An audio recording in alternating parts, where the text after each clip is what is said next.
Yun mga master, tara samahan niyo akong maggawa ng chapati.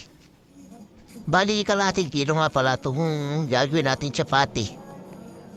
Yan, sinasala muna natin yung harina. Tapos lalagyan natin asin.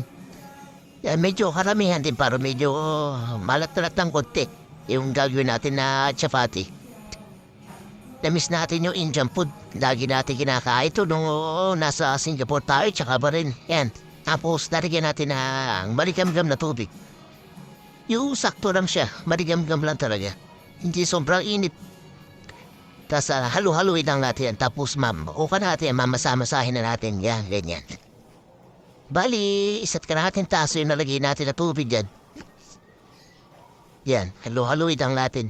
Hanggang sa makuha natin lahat ng matanggal yung pinaka-ako na yung dry parts. Yan. Bulug-bulugin natin. Fast forward na natin kasi nagmamadali tayo. Kasi lalagyan natin ng mantika, cooking oil. Pero yung vegetable oil, olive oil. Yan. Iikot ulit natin. Ikot-ikutin natin para pumasok sa loob. Takpan natin saglit, mga 10 minutes. I-rest muna natin yung dough natin.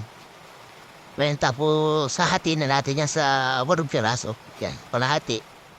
Yan, tiga-apat. Isa, dalawa, tatlo, apat. Yan, 8. Kaya nakasimple yung paggawa ng chapati.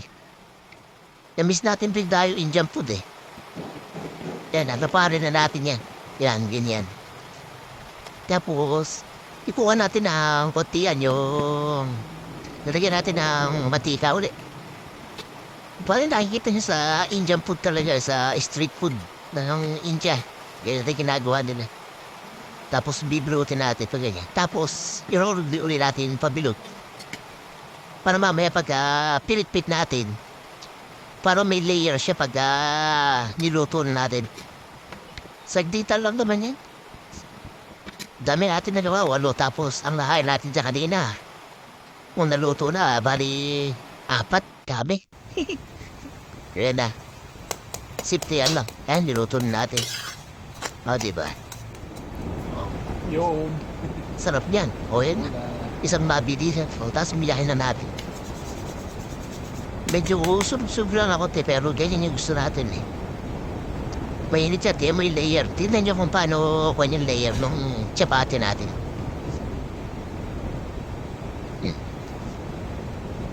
Mga 2 piraso, ayan, busog ka na para kumain na kanin. Mabigat sa tiyan. Di ba? Di na nakasip na yan. Napakadaling gawin. Chapati. O, tinan yung hibla. Ayun sinasabi ko yun, pagkakaroon yun ni Rorol yun, ha? Ay yung, magkakaroon siya ng layer. O, sarap niyan. Okay niya, approve. O, pakita mo na yung manok. Wala pa. Okay na yan. O yung manok naman. Para kakain na tayo. Para mamaya makapag-dive tayo. Maraming salamat mga master.